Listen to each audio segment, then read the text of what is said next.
یہاں سے اللہ تبارک و تعالیٰ نے ان لوگوں کا بھی ذکر فرمایا جن کے پاس رسول آئے اور انہوں نے جھٹلا دیا.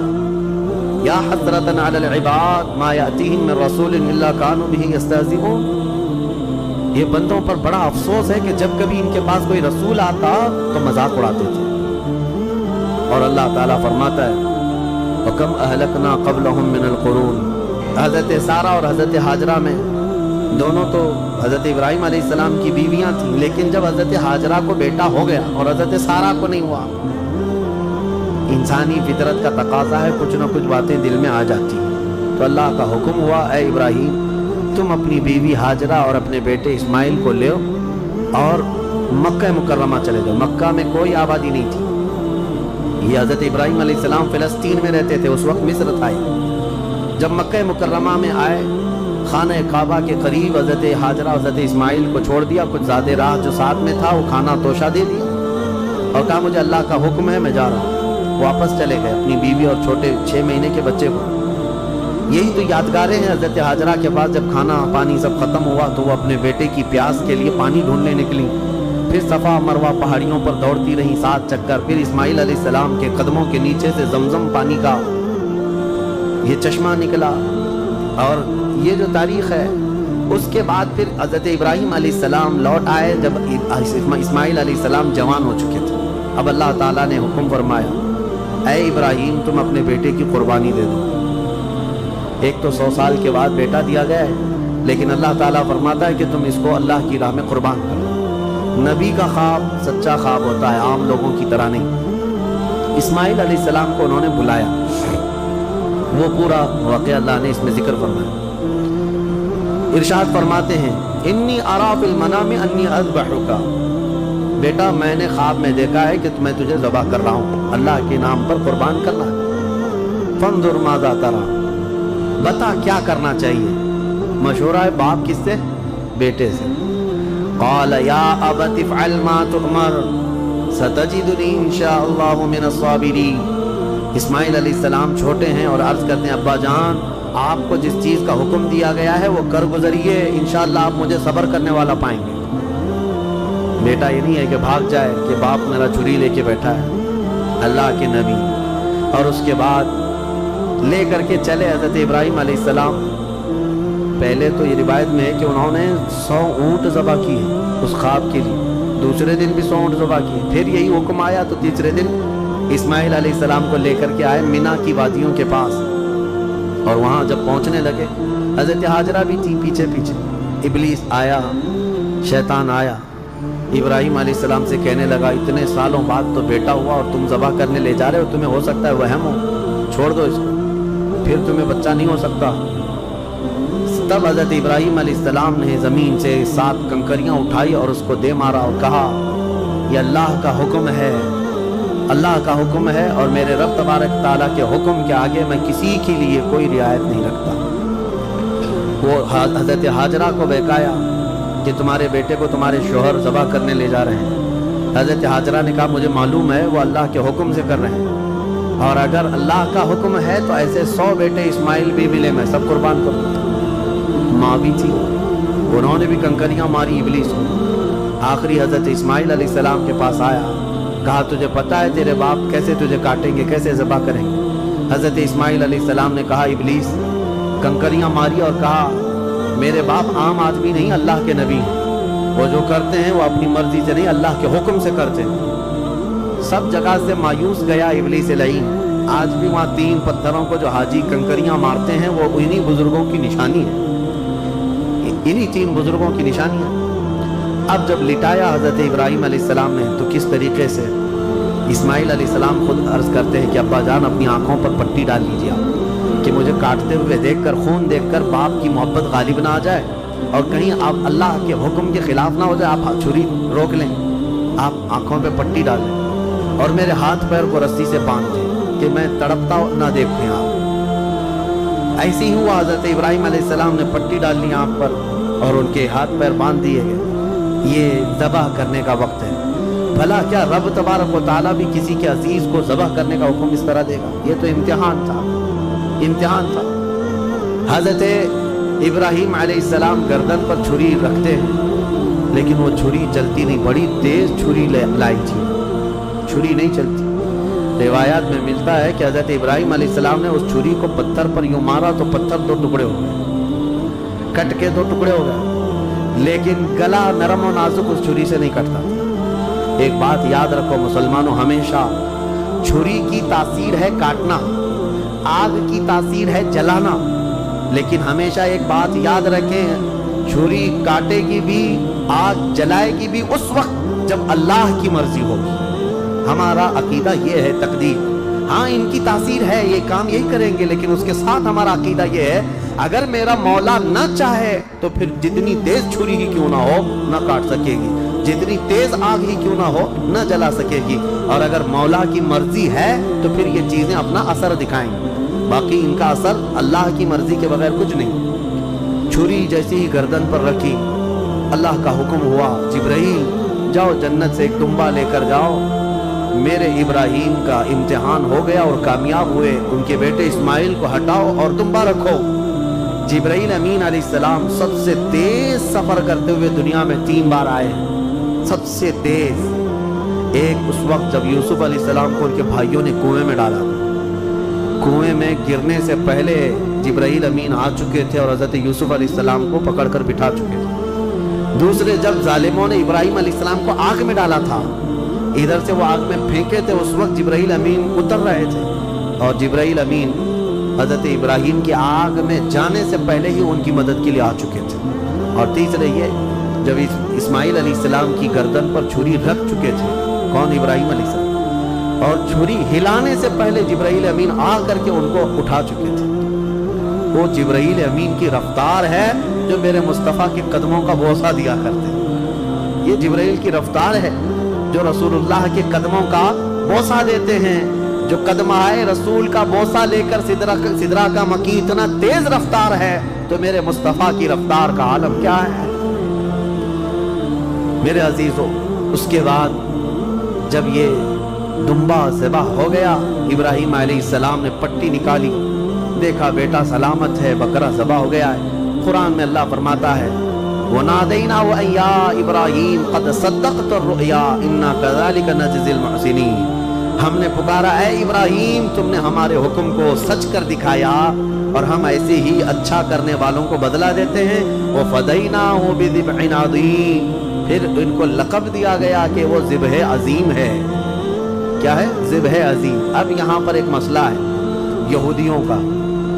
یہودی جو ہے اتنے سالوں سے اسی گھن چکر میں ہیں, وہ یہ نہیں مانتے قربانی ہوئی ہے, قربانی ہوئی ہے یہ مانتے ہیں. ابراہیم علیہ السلام نے اپنے بیٹے کی قربانی کی ہے یہ مانتے ہیں, لیکن وہ اسماعیل علیہ السلام نہیں تھے, وہ اسحاق علیہ السلام تھے, کیونکہ ان کے باپ ہیں. اسحاق علیہ السلام کی اولاد میں ہے نا یہ لوگ بنی اسرائیل, تو کہتے ہیں جو ذبح ہوئے تھے وہ اسحاق علیہ السلام تھے, اسماعیل علیہ السلام نہیں تھے. وہ اسی پٹی پڑھاتے ہوئے اتنے سال ان کے گزر گئے. میں ایک آیت پڑھتا ہوں جس سے پتہ چلے گا آپ کو کہ حضرت اسماعیل علیہ السلام حضرت ابراہیم کے بڑے بیٹے تھے, پہلے وہی تھے, اور جو پہلا بیٹا تھا اسی کی قربانی ہوئی ہے, یہ بات پکی ہے. جیسے کہ حضرت ابراہیم علیہ السلام کی یہ دعا قرآن میں, الحمدللہ الذی وہب لی علی الکبر اسماعیل و اسحاق. تمام تعریفیں اس اللہ کے لیے جس نے بڑھاپے میں مجھے اسماعیل دیا اور اسحاق دیا. یعنی حضرت سارہ سے پھر حضرت اسحاق بھی پیدا ہو گئے بعد میں, لیکن پہلے کون پیدا ہوئے؟ حضرت اسماعیل. اب دوسری بات یہ بھی ہے کہ حضرت سارہ کو بیٹا نہیں تھا, تبھی تو حضرت ہاجرہ سے نکاح ہوا اور بیٹا ہوا. اس کے بعد پھر حضرت ابراہیم مکہ چھوڑ کر کیا یہ سارے معاملات کیوں ہوئے؟ اس لیے کہ حضرت سارہ سے کوئی اولاد نہیں تھی. ہاں بعد میں حضرت سارہ سے حضرت اسحاق علیہ السلام پیدا ہوئے. بہرحال یہ فیصلہ تو قیامت کے دن ہوگا, لیکن میرے آقا صلی اللہ تعالیٰ علیہ وسلم نے حدیث پاک میں ارشاد فرمایا, انا ابن الذبیحین, میں 2 ذبیحوں کا بیٹا ہوں, میں 2 ذبیحوں کا بیٹا ہوں. یہ کیا مطلب ہے اس حدیث کا؟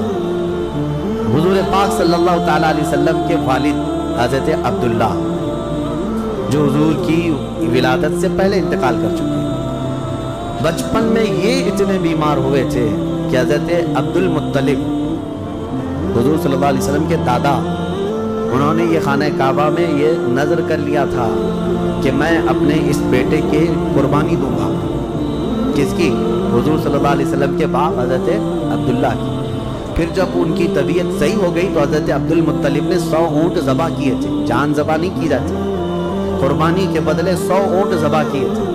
اسی طرح حضرت اسماعیل علیہ السلام کے بدلے میں بھی حضرت ابراہیم علیہ السلام نے کیا کیا تھا؟ 100 اونٹ ذبح کیے تھے. تو حضور فرماتے ہیں میرے باپ بھی ذبیح ہیں, میرے دادا اسماعیل بھی ذبیح ہیں. تو ذبیح کا لفظ کس کے لیے آیا ہے؟ اسماعیل علیہ السلام کے لیے آیا ہے. لہذا دنیا جو بھونکتی ہے بھونکنے دو, میرے مصطفیٰ نے فرمایا ذبح عظیم اسماعیل علیہ السلام ہی تھے, اسماعیل علیہ السلام ہی تھے. اللہ کریم ان واقعات سے ہمیں درس کی توفیق عطا فرمائے. وہاں پر حضرت اسماعیل علیہ السلام کی ان آداب کو دیکھ کر شاعر نے بہت اچھے انداز میں کہا ہے کہ یہ مکتب کی کرامت تھی کہ فیضان نبوت تھا, سکھائے کس نے اسماعیل کو آداب فرزندی. حضرت اسماعیل علیہ السلام نے چوں چرا تک نہیں کہا تھا کہ کیوں لے جا رہے ہیں, کیا کرنا ہے, کچھ نہیں.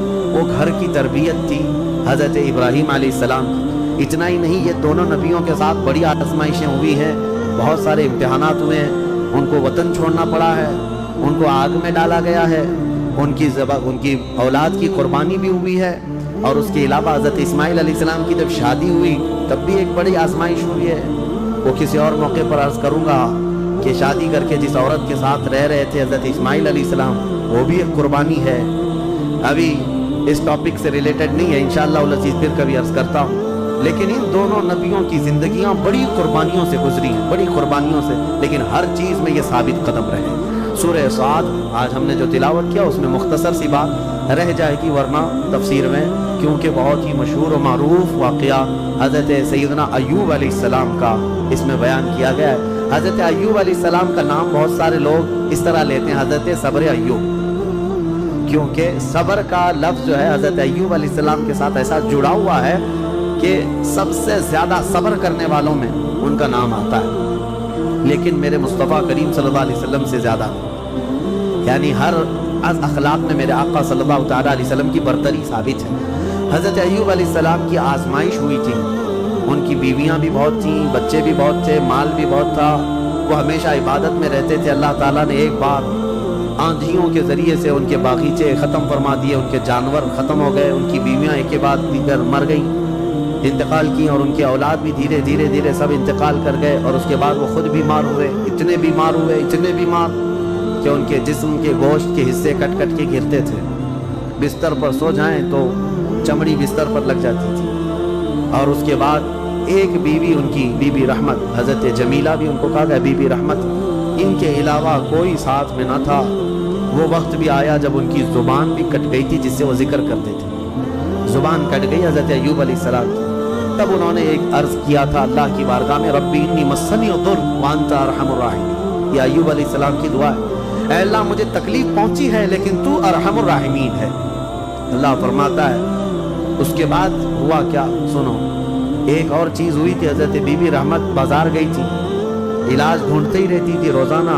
وہ بڑی وفادار خاتون تھی, وفا شعار اپنے شوہر کی. بازار میں ایک حکیم صاحب دوا بیچ رہے تھے, میرے پاس ہر بیماری کی دوا ہے. یہ چلی گئی, کہا کہ میرے شوہر ایسے بیمار ہیں, ان کی تکلیف فلاں ہے. وہ حکیم صاحب نے کہا میں تو چٹکی میں حل کر دوں گا, آسانی سے تمہارے شوہر صحیح ہو جائیں گے. کہا کیا کرنا ہوگا؟ کہا صحیح ہو جانے کے بعد مجھے ایک سجدہ کرنا ہوگا, اور کچھ بھی نہیں. وہ ابلیس لعین تھا. خواتین, عورتیں یہ بڑی بھاؤک ہوتی ہیں, جذباتی ہوتی ہیں, ان کو اپنی فیملی سے لگاؤ ایسا ہوتا ہے. اسی لیے آج باباؤں کے چکر بھی سب سے زیادہ عورتیں ہی لگاتی ہیں. صحیح میں کہہ رہا ہوں کہ عورتیں جانا بند کر دیں تو باباؤں کی دکانیں بند ہو جائیں, نہیں چلے گی دکانیں. کیونکہ اور ایڈورٹائز بھی میں دیکھتا ہوں, بابا لوگ دوسرے کسی عمل کا ایڈورٹائز کرتے ہی نہیں. پیپر میں بھی ایڈورٹائز آتا ہے تو سب سے زیادہ یہی ہے کہ مرد کو مٹھی میں کیسے رکھنا ہے. یہ اٹریکٹیو عمل ہے کیونکہ ہر عورت آئے گی اور ہر عورت کو یہ چاہیے کہ شوہر میرا مٹھی میں رہے. اور پھر دوسرا عمل یہ بھی ہے کہ کیسے شوہر اپنی بیوی سے دور ہو جائے. یہ شوہر کی اماں ساس کا عمل ہے, اس کو بھی یہی چاہیے. اور بابا انہی دو عورتوں کے بیچ میں کھیلتا رہتا ہے.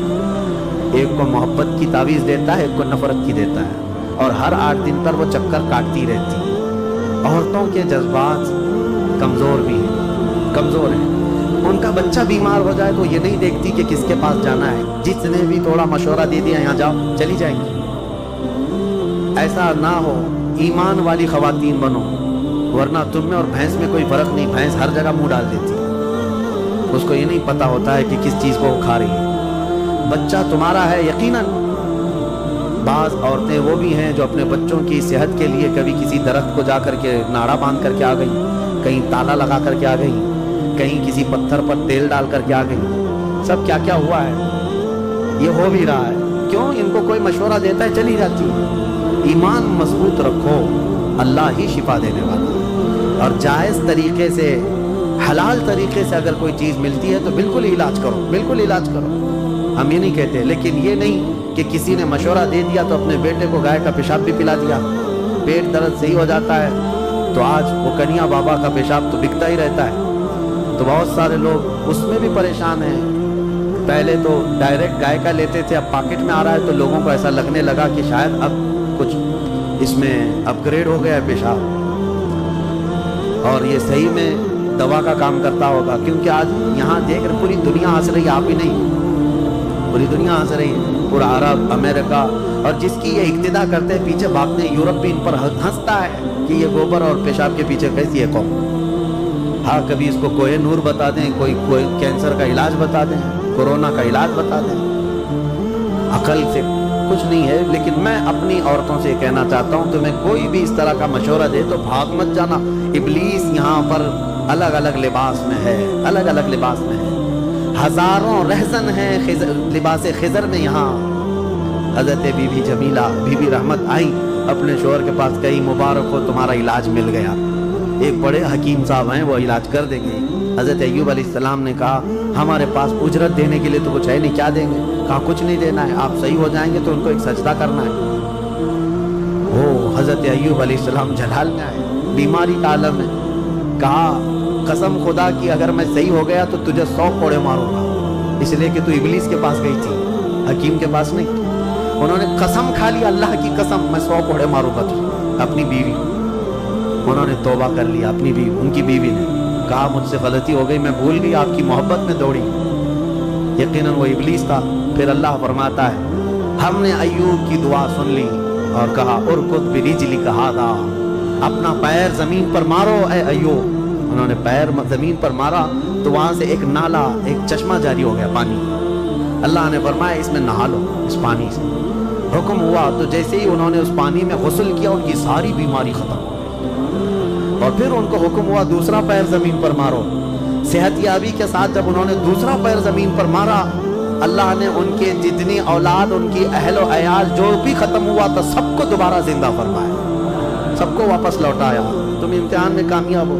آج کے بارے میں ہم نے امتحانات ہی پڑھا ہے، اس کے بعد پوری نعمتیں، بلکہ اللہ فرماتا ہے جتنا ان کے پاس تھا مثلہم، اتنا ہی ہم نے اور ان کو بڑھا کر کے دیا، سب اپنی جگہ پر۔